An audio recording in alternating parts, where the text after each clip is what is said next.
All right, well, good day, everyone, and welcome to the Networking Masterclass for July. If you're in the U.S. and celebrated the 4th of July, hope you had a happy 4th. For those outside of the U.S., welcome. This is not a holiday week for you, so I'm glad you could join us on this second week instance of the Masterclass. So I'm your host, Dave Potter, and I'll be hosting the webinar for you today. So just get things kicked off just before we get started, there's a few items I'd like to mention at the beginning of each webinar, and that's a little bit of housekeeping. So if you're hearing me, but maybe it sounds a little bit off, maybe a little muffled or choppy, just be aware that you can change your audio options, say from either computer audio or phone call, depending on which one. You may try one or the other, depending on which may work better for you in your environment. If you don't see a number for calling in, you can also click the drop down here or under the problem dialing in option, where there'll be additional numbers listed so that you can always be able to join from a local number in your country.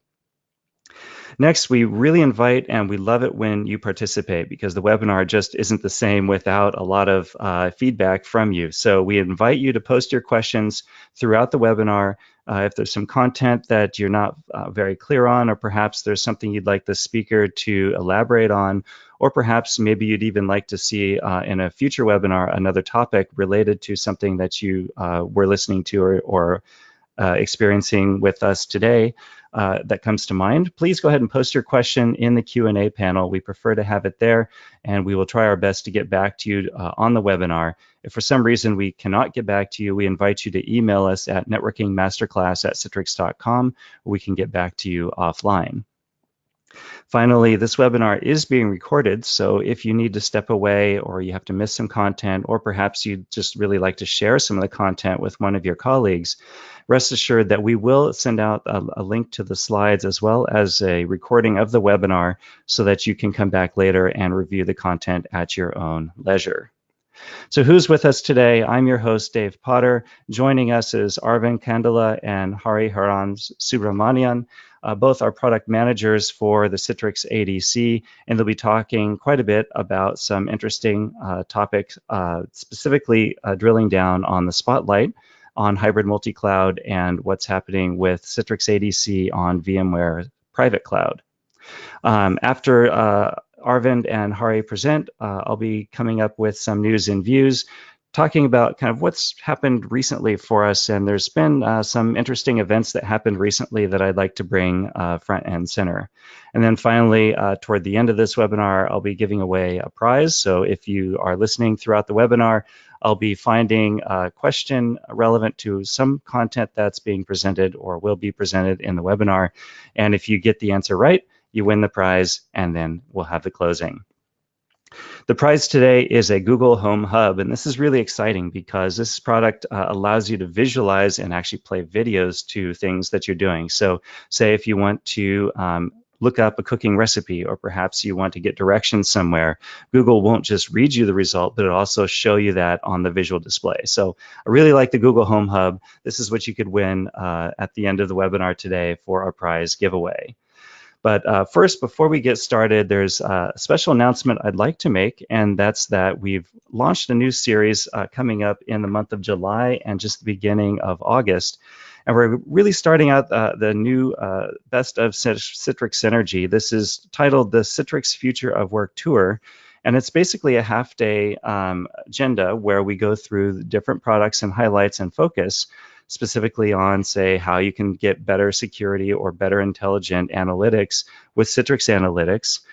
We'll cover what's new, of course, and what's new in Citrix Networking, covering the ADC, SD-WAN, ITM, and other networking products, including the gateway. And plus, there'll be a little bit of keynote talking, and then, of course, there'll be plenty of opportunity for you to connect with your colleagues and meet us Citrites local at the event. So I invite you, if you're local to one of these areas, we have a mini Synergy in Toronto in Canada, as well as Mexico City and Sao Paulo in Brazil, as well as other locations in the US. So if you're able to make it or you're close to one of these, we would love to have you come and join us for one of the events that's in your area. Okay, so with that, I'd like to bring Arvind in to present our first topic today, which is the Spotlight. So these are the awesome and cool things that you didn't quite know were possible with the Citrix ADC, specifically when it comes to private cloud. So with that, I'd like to bring Arvind online. Are you with me, Arvind? Yes, Dave. All right, shall I make you presenter? Yes, please. All right, you've got it. Okay, thank you. Thanks for setting the stage. Hi, everyone. This is Arvind from Citrix ADC Product Management Team. So here, today I'll be covering some of the aspects in our private cloud. So I'll be touching 3 most frequently used private clouds, like the Citrix ADC is being used in these private clouds very often. So these are mostly most deployed. And some items I will be covering in a way that most frequently asked questions, or some of the frequent deployments, or some common deployments that we see across, or some successful deployments that we have seen in these private clouds. So we cover a few aspects here. To start with, I'll be starting with the VMware private cloud, and then the OpenStack private cloud, and the Cisco ACI. So we have thousands of customers who have deployed Citrix ADC in VMware private cloud. And when we say VMware private cloud, like different customers build or use different components of VMware stack. Some people use basic vSphere, vCenter, and they build their cloud. And some people NSX, and some people use automation tools like VRA, VRO, different kind of deployments.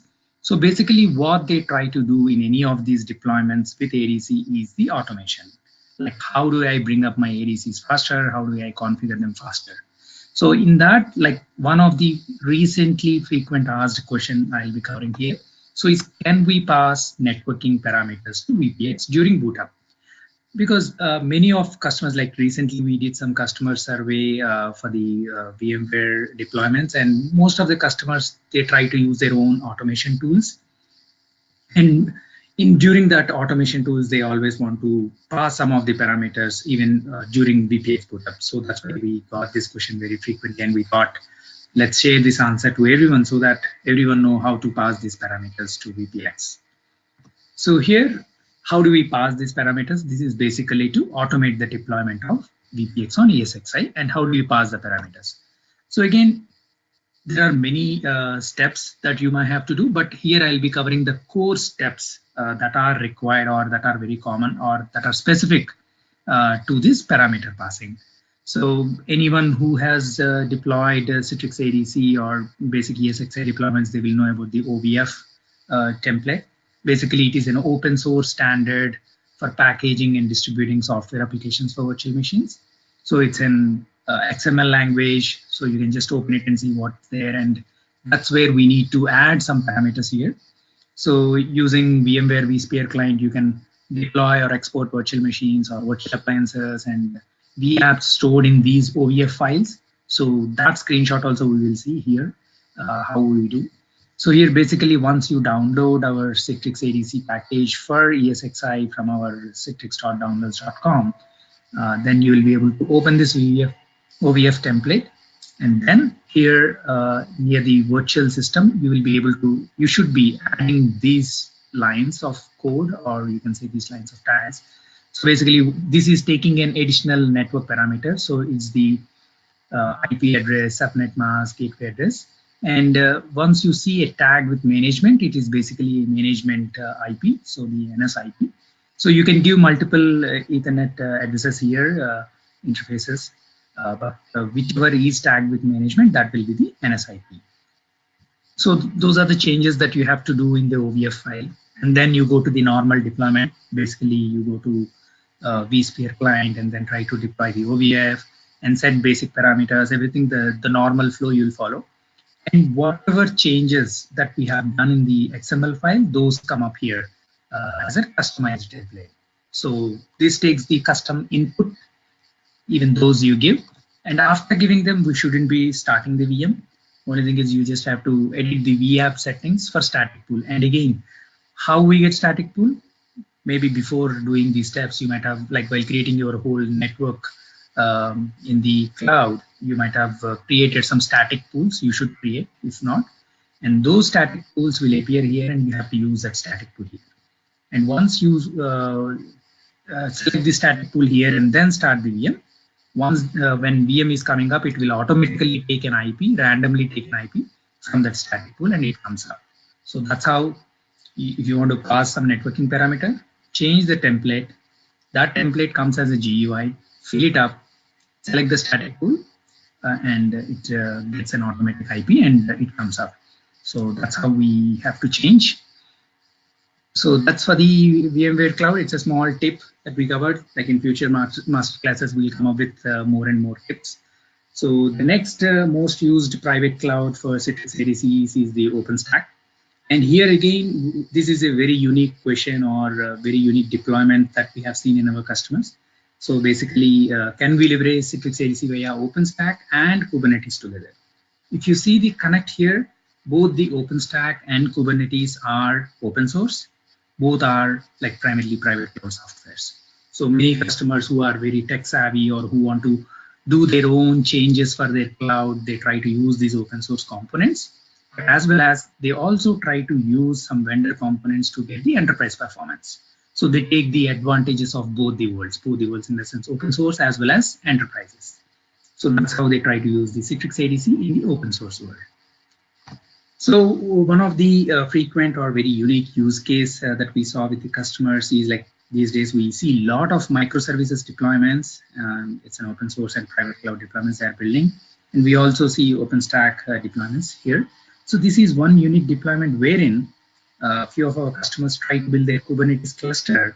And when any kind of automation is happening in the cluster in terms of like ingress proxy, like create manage ingress proxy or create manage microservices, they want to pass that message or the changes that are happening here to the north-south load balancer. Like coming back to the deployment, if you see a typical Kubernetes deployment, we usually have north-south load balancers and east-west load balancers.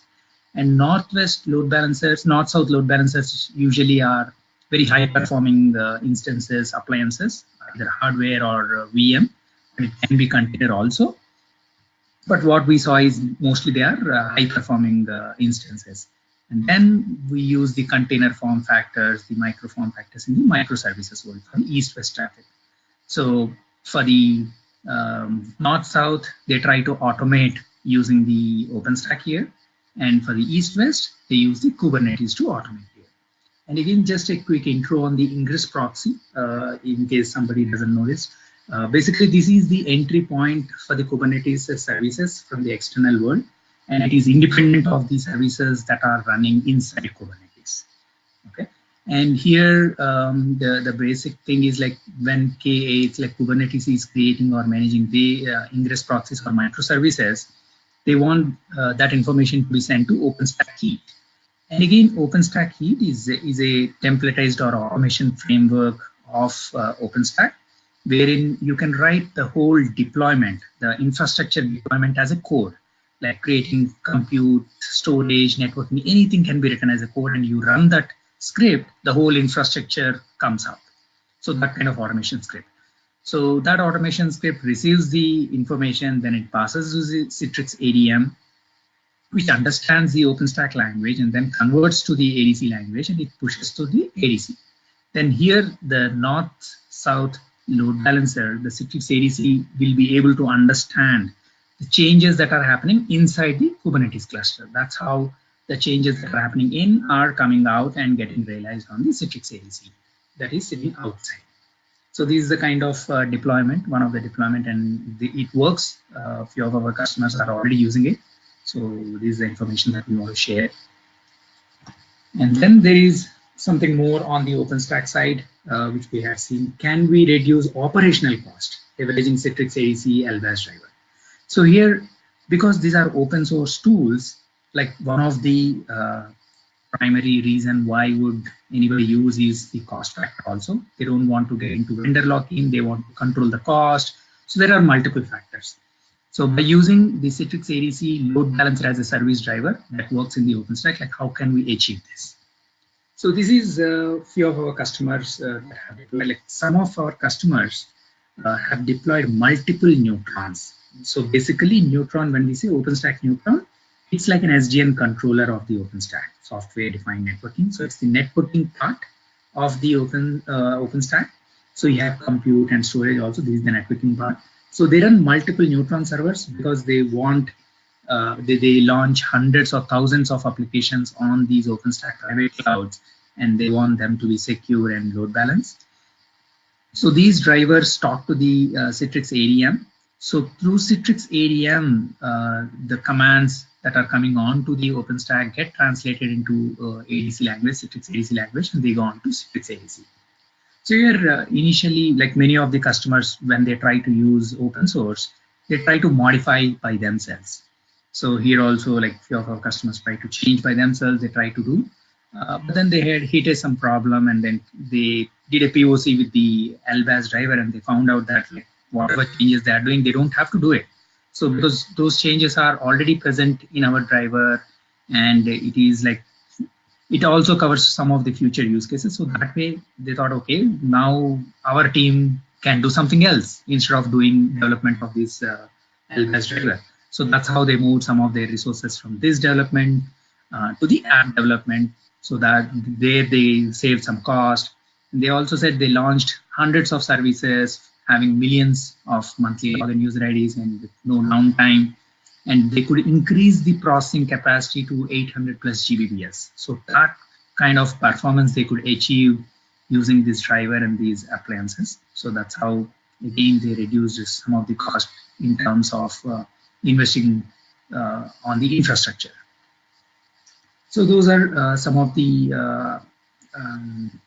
items that we observed in the customer deployments for the OpenStack. So now going to the third private cloud, the most frequently used private cloud deployments for Citrix ADC.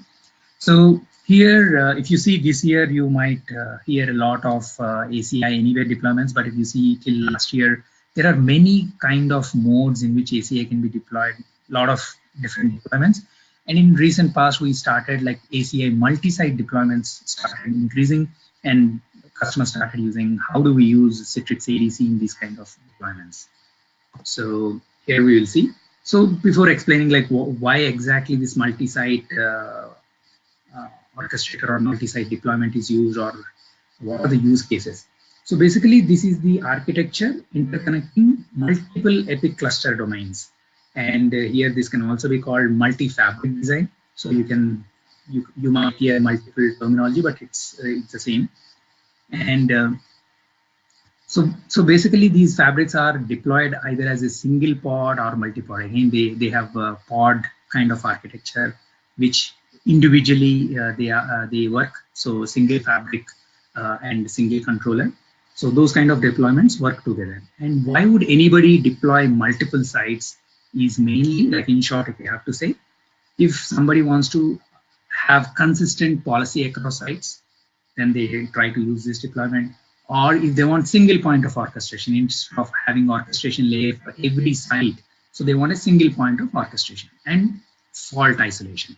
So basically, some fault in one site should not affect the applications or the customer experience. Then they try to do this kind of thing. And in scale, if they have applications that need scale, so they try to deploy these kind of things.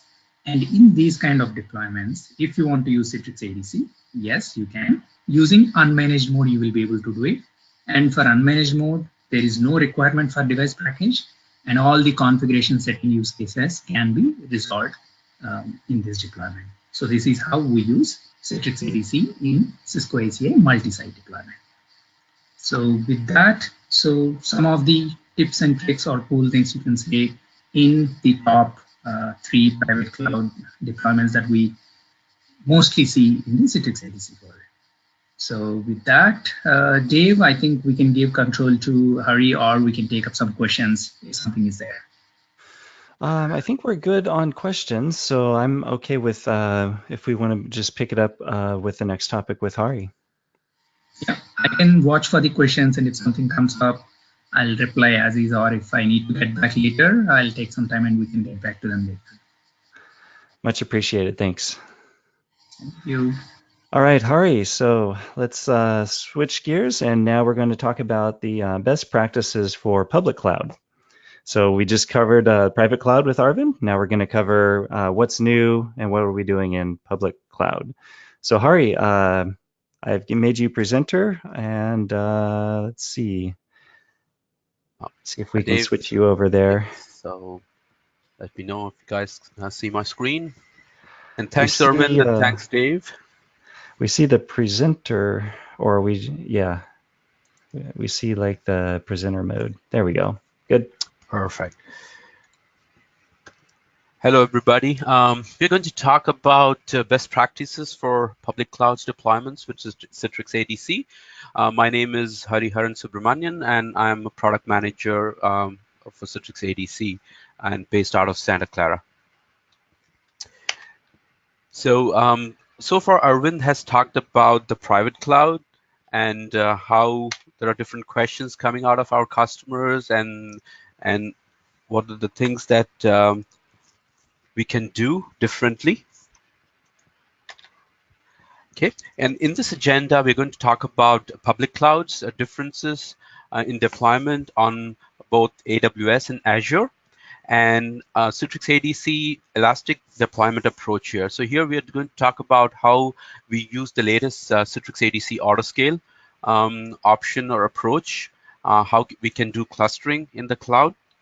And I will also talk about few sample deployments on AWS and Azure. And finally, we will also see how to use automation like Ansible and Terraform for deploying our instances on public clouds.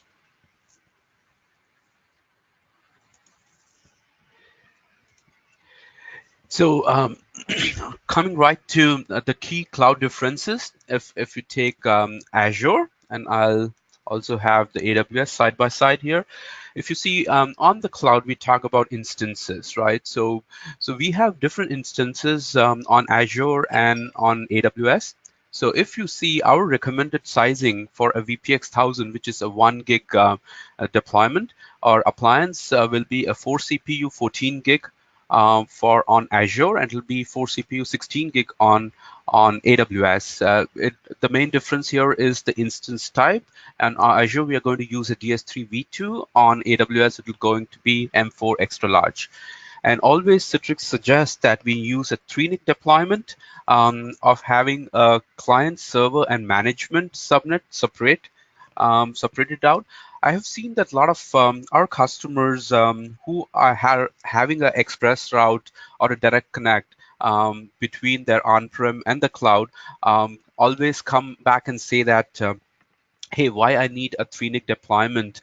If it is completely internal, we can be with 2-NIC. So we also have 2-NIC option, but still the recommended one from us is going to be a 3-NIC deployment.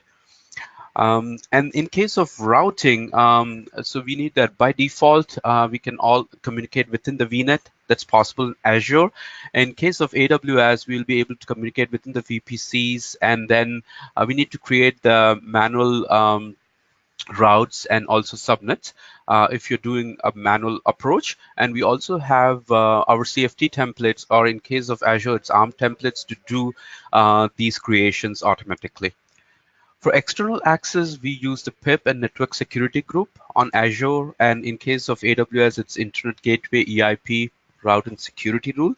So by default, whether you use our templates, ARM or AWS, we do not poke a hole on the security group that was created for management access. So what we do is that we just deploy using our template, and later on we just need to go and get access to the UI by poking the hole on the firewall on either cloud providers.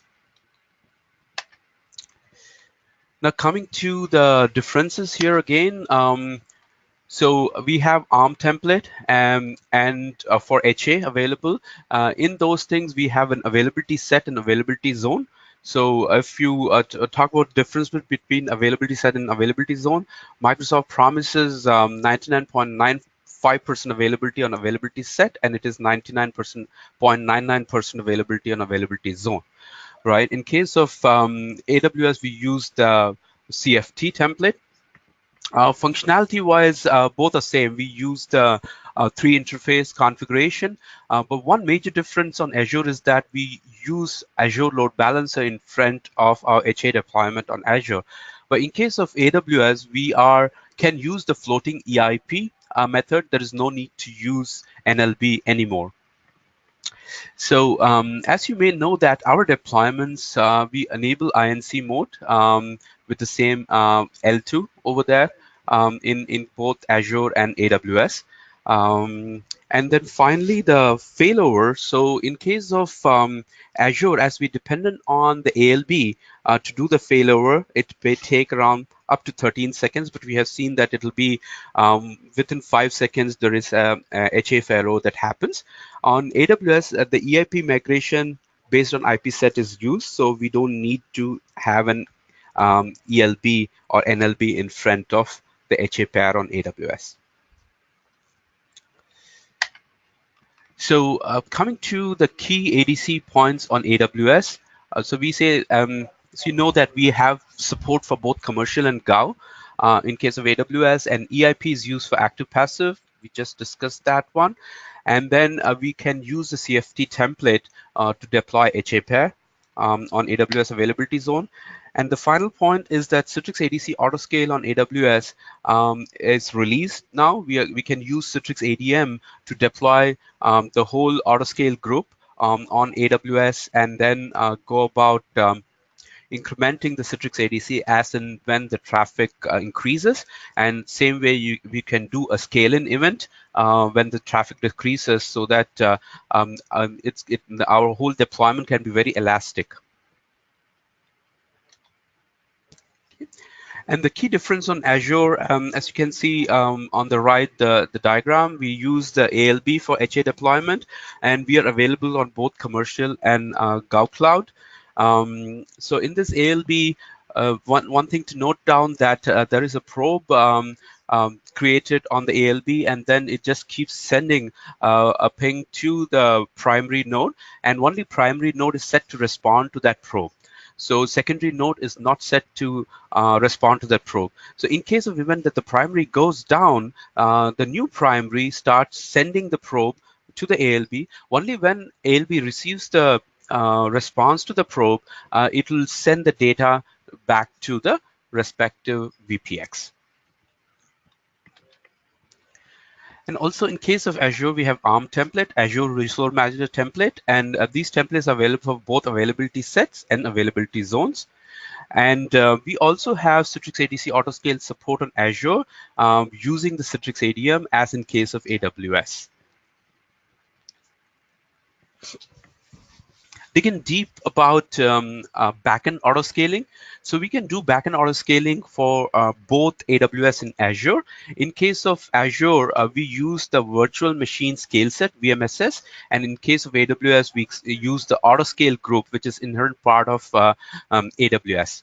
So here, what we do is that based on the VMSS configuration or autoscale group configuration for doing a scale out or scale in event, if a threshold parameter, let's say a CPU reaches 70%, then automatically VM scale set creates a new web server in the backend. So once the new web server is created in the backend, it gets the IP. What we do is that Citrix ADC keeps polling the backend VM scale sets to get if there is a new server that has popped up. If a new server has popped up, we'll get that IP and add that IP into the service group on the LB, so that now the service group will contain new servers added automatically, and proper load balancing will happen with all the backend servers. In the similar way, when a scaling event happens, what happens is that the server is going to be removed from Azure and AWS, and once it is removed, then after certain time, ADC also removes that server from the list from the service group. Hence, that load balancer, the scaling, after the scaling event happens, there'll be only the initial 2 that were configured, or minimum 2 that were configured in the VM scale set.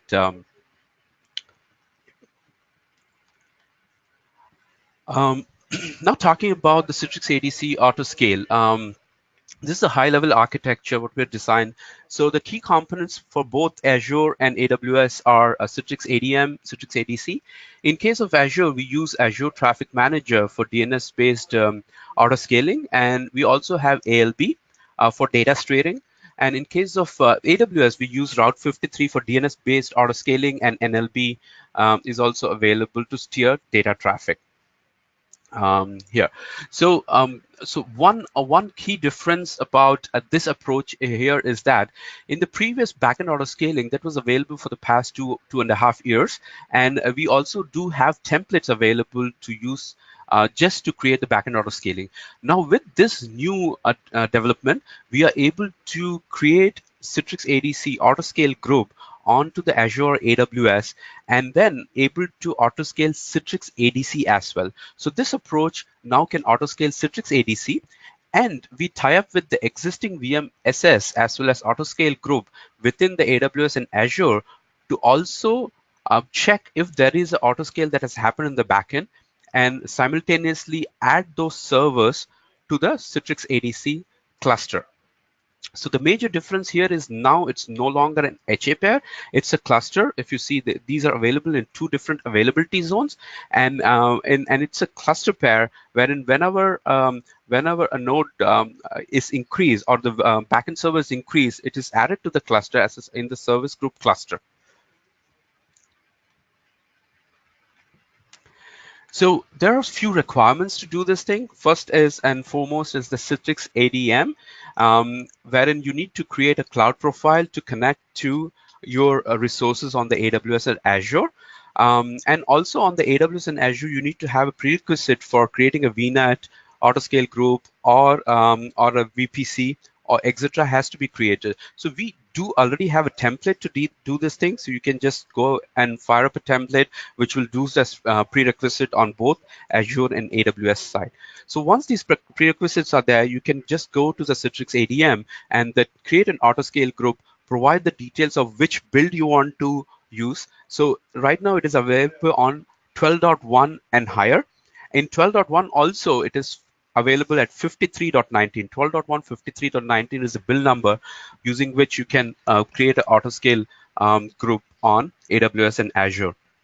So once you do that, it'll provision all those Citrix ADCs in your cloud environment, and also you will be able to configure the threshold needed for the scale in and scale out events. So whenever that happens, Citrix ADCs will be spun. If a scale out event happens, a new Citrix ADC will be spun. So in theory, how it happens is that ADC is able to handle more requests per second. So generally, we have always seen the bottleneck in the backend servers, depending on how much CPU and memory you have used for a backend server. So the backend VM scale set or the autoscales group, there will be a scale out event happening within the backend web servers. When that scale out event happens, the new IP of the web server is added to the service group. And because of that, now there is more traffic flowing through the ADC, and there will be a threshold wherein the Citrix ADC, CPU or memory parameters crosses the threshold that you have configured in the autoscale group. When that happens, a scale out event of Citrix ADC will also happen. So this is the exact flow. And if you can see the scale-in event, so when a threshold becomes low on the Citrix ADC, the scale-in event first happens on Citrix ADC, and then it'll happen on the backend server.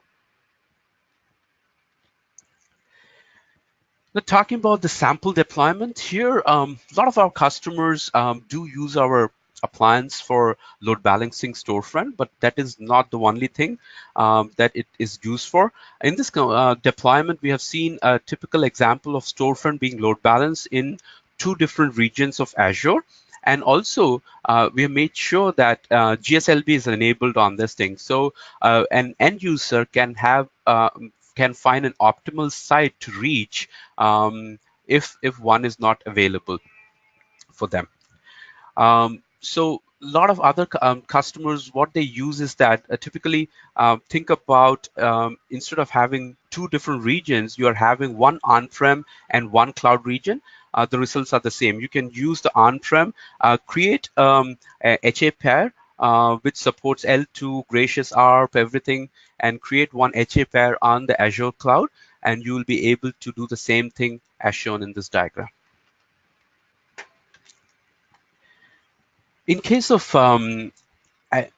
AWS, here is a very good example that few of our customers are using, wherein the customers have were comfortable in using ELB on the AWS, and but they were not comfortable having a static IP for ELB. So static IPs are very costly on ELB. So what we did for them are we used this GLB style books to deploy the whole GSLB solution.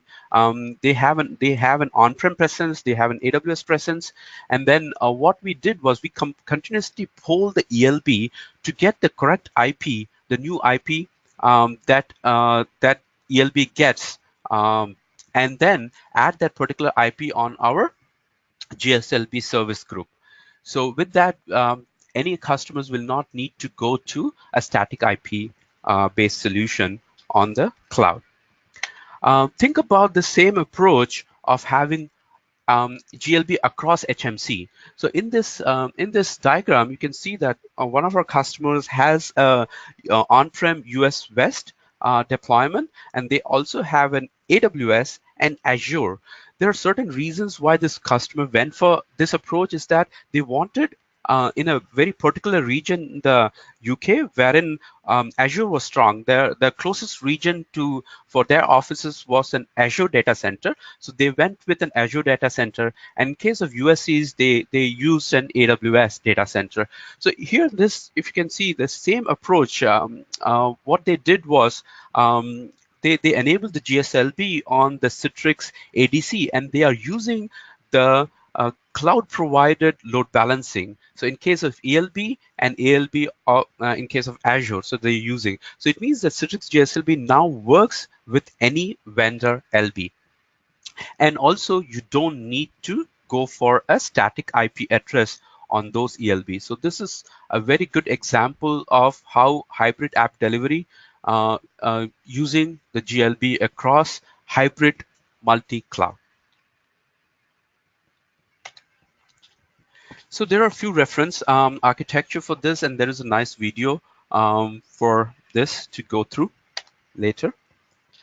Now coming to cloud deployments. This cloud deployments, as I mentioned before, so we have ARM templates available, and if you want to just go to the Azure and create a resource over there and want to create a high availability HA pair instance on Azure, you just search for that one, and you'll be provided with different options of using availability set, availability zone, and backend autoscale.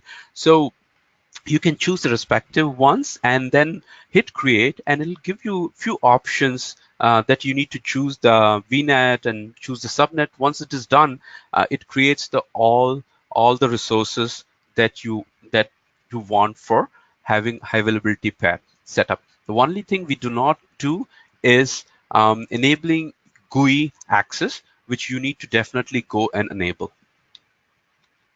Okay. In the similar fashion, we also do have the CloudFormation template on AWS. Just choose whatever you want to do and choose the version, and it'll just automatically create your instances on the AWS cloud. So all of the templates that we have so far, and it is continuously updated as well, are available on our GitHub repository.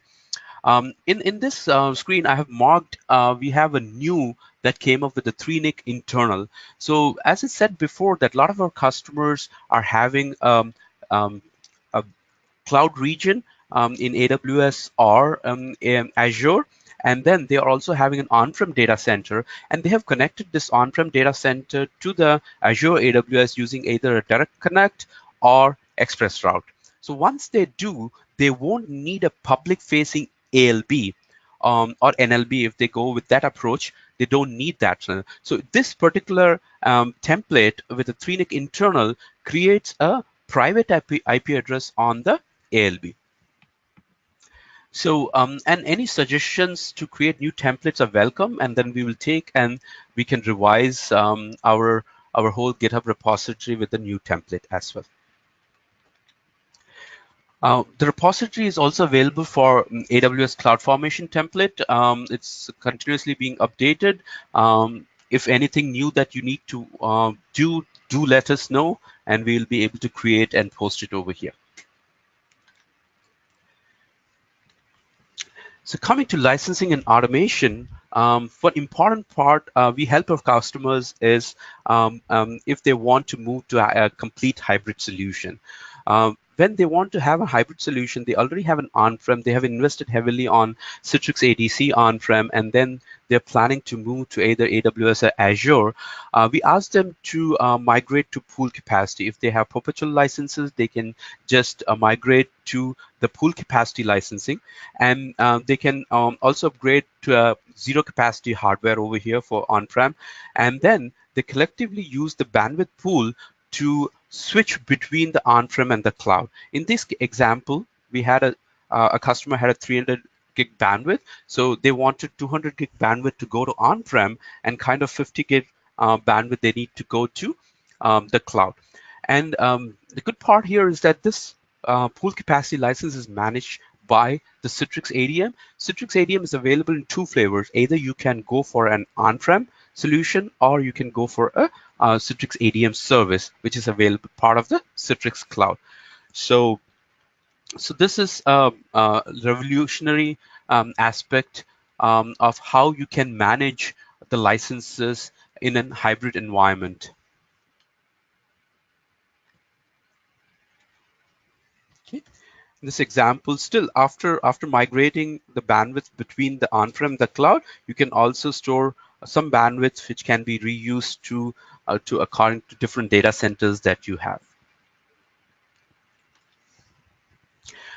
We also introduced a new VCPU subscription license recently.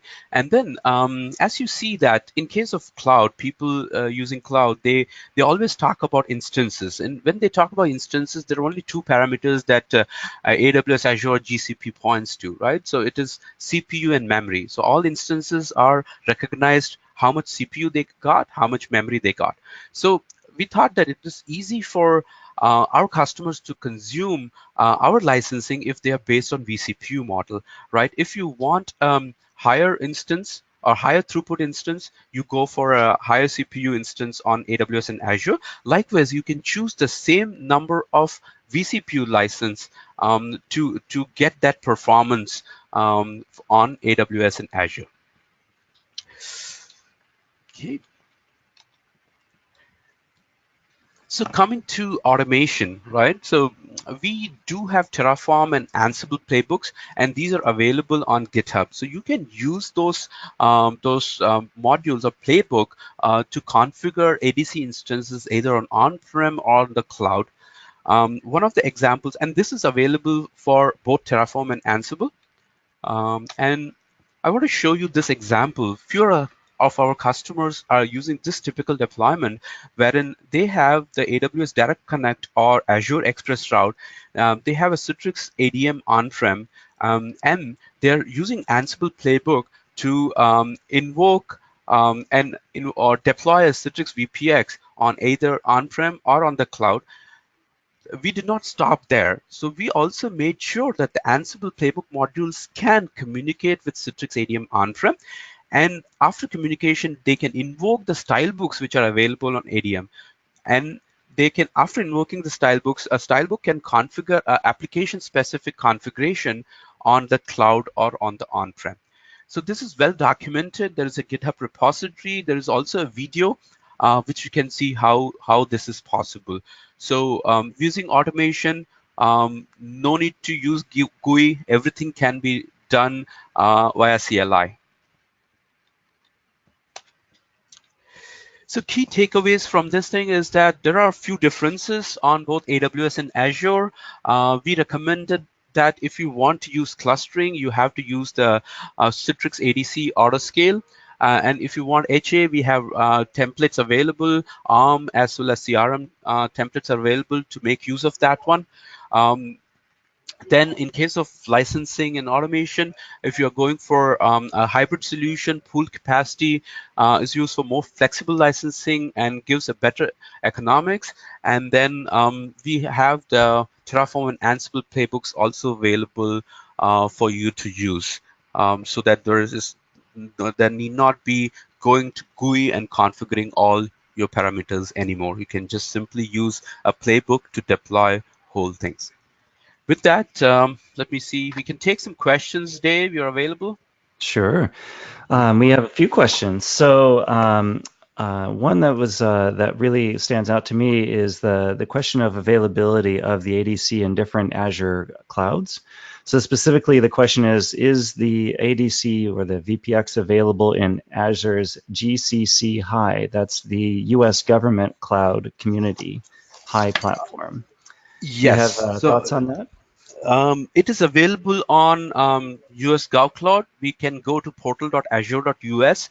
Citrix ADC is available, but I will just note down there are a few different clouds on Azure. We are coming to know, like in Australia, there was a specific ask from the Australian government cloud, so which we were not offering. So we can always go over here to portal.azure.us and check for that, whether you'll be able to install your ADC or not. Great. And then another question is, are we compatible, or is the ADC compatible with other clouds besides just Azure and AWS? We have our offering on GCP, which was released in Q4 2018. So due to the time we were not able to include in this thing, we will have a separate masterclass for GCP as well. We can go to the GCP marketplace to deploy Citrix ADC instance. Right now, it is available in a standalone option. Fantastic. And then what are your thoughts on, say, Oracle and IBM Cloud? So interesting, we launched the BLX option, right? So there is a new sort of a Citrix ADC BLX offering, which is kind of a Linux-based platform. So I would suggest that for Oracle clouds, we can start using the BLX, and nobody's stopping. We don't have a VPX right now, but we can use BLX over there. Fantastic. I think that covers it. If you don't mind sticking around a little bit, there was a lot of interest in the topic. It'd be fantastic if you could stand by and catch any last minute or lingering questions. Definitely, Dave. I'll be here. All right. Thanks so much, Hari. All right, so that wraps up the topic. So now you've just seen deploying the VPX in private cloud, and then how we do that in the public cloud, and what are some of the new and advanced features for making us available in the public cloud. So besides that, what else is new? What else is happening with the ADC? So there's a recent event that's actually fairly timely for this and upcoming webinars, and it's a very specific interest to us. It's basically, there was a major outage on June 24th where there was a large disruption to one of the major content distribution networks, Cloudflare. And it seems like it wasn't caused, at least it seems now, that it wasn't caused by malicious activity, but rather a configuration error, which is what we usually hear most of the time. We know how devastating those can be. But the net result was that thousands or perhaps millions of sites were brought down. It all depends on which piece of journalism you read that day. But at Citrix, our ITM platform, that's the Intelligent Traffic Management Platform, which monitors the internet conditions continuously, it detected the outage as soon as it happened, which is good because it's pretty clear that Cloudflare was unavailable in our diagram. Right, so like the old days, you plan for failure and would have multiple CDNs and data centers, and lots of customers have this and use Citrix ITM to balance between their CDNs, right? This is a graph of how one of our customers using Cloudflare was completely protected. You can see that requests for their content was, automatically diverted to other CDNs. And they were not even aware of the outage, in fact, since the fluidity of ITM's ability to redirect traffic around the outage was so available. So you can find out more about Citrix ITM from the Citrix website, and also we have covered this topic on ITM in past networking masterclasses. You can also join the networking masterclass coming up. I'll have a slide on that in just a moment to show more details on that. So what else is happening on security? One of our product managers, Frank Bunger, who's relatively new at Citrix, has driven a lot of new security items on the WAF portion of the ADC specifically, including the introduction of bot management. So perhaps you may not have been aware, but did you know that 35% of all internet traffic is bot related?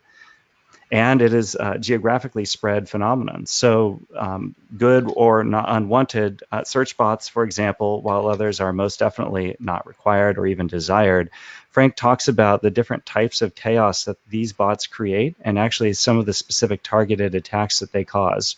And it's very worrying. For example, just an example, an airline booking site under one type of bot attack would see seats held for a time and eventually abandoned, making those seats unavailable to legitimate customers, right?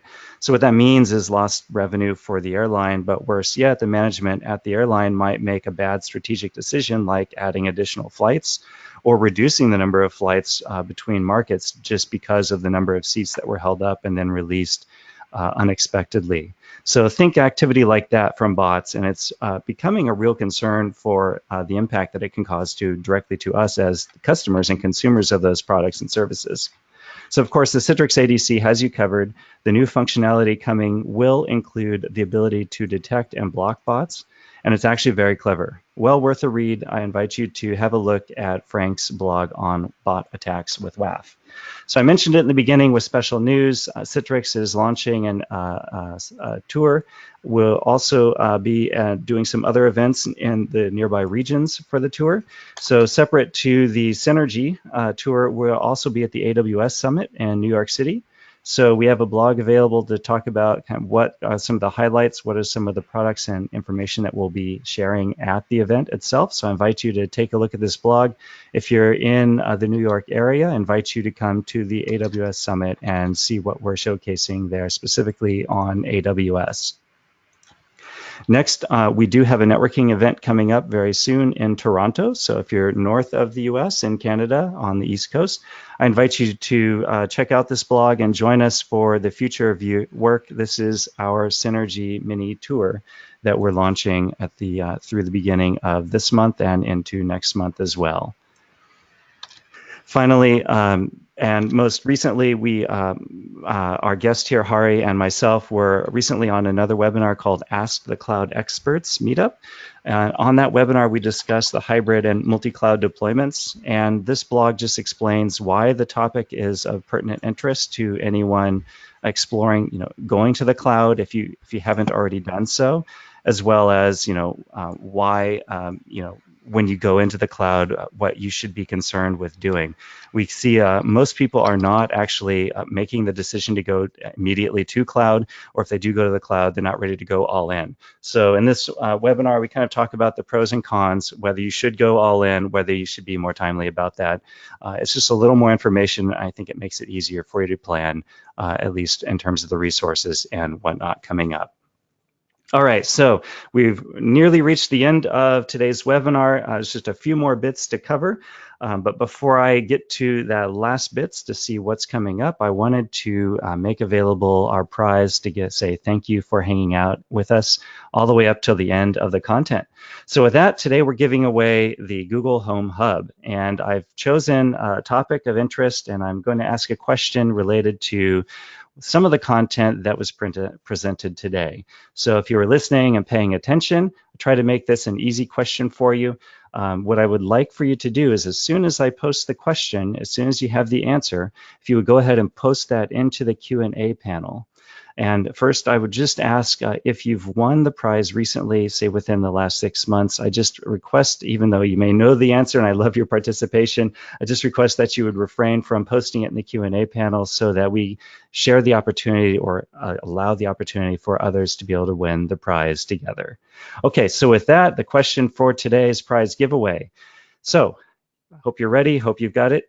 How many network interfaces are recommended for the Citrix ADC VPX in AWS and Azure? And perhaps this one was a little bit easy because I got these, wow, I got a whole lot of fantastic answers. So yes, everyone pretty much got this correct. The answer is 3 VNICs. And the first answer I see is Andrew W. So Andrew W., we will follow up with you after the webinar to give you the grand prize of the Google Home Hub. So congratulations, Andrew. We will follow up with you offline. All right, so what's coming up next is we have the ITM Masterclass. So if ITM is of interest of you, wondering or just listening to what we spoke about with the Cloudflare outage, we have a dedicated webinar on ITM itself. It's called the ITM Masterclass. And coming up on the 18th of August, we'll be talking about getting started with ITM and how to use tagging with Radar, which is one of the visual dashboards of ITM service itself. And then coming up next month in August for the Networking Masterclass, we'll be talking about the ADC BLX, or the bare metal. This is where we're talking about converting the ADC into a lightweight process that runs on a Linux server. So if you're interested in what that means and what we have in store for that, I invite you to join us next August. We'll also be going into more detail on some of the neat things that you can do with pooled capacity and core or VCPU licensing. So I invite you to sign up and join us next month for the next Networking Masterclass in August. And that's it. Well, that brings us to the end of another fantastic masterclass, and it remains only to thank the fantastic crew of presenters. Thank you, Hari and Arvind, for your time and for sharing with us the content and topics of interest. And of course, thank you to our audience for sticking around and making this so much fun with your questions. I'm Dave, and until next time, goodbye.